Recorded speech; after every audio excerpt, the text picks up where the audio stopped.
Қайырлы күн. Мен бүгін әдеттегідей балықтан котлет жасамақшымын. Ол үшін ең алдымен фаршқа дайындап алған балықтарымызды, осылай құйрық майымызды, жуамызды, сарымсағымызды барлығын кезекпен кезек ет тартқыштан өткізіп аламыз.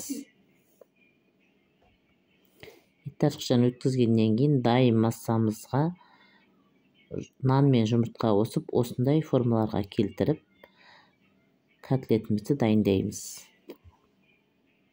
Дайын болған котлетімізді қызып тұрған тапаға салып, екі жағын қызартып, қуырып аламыз.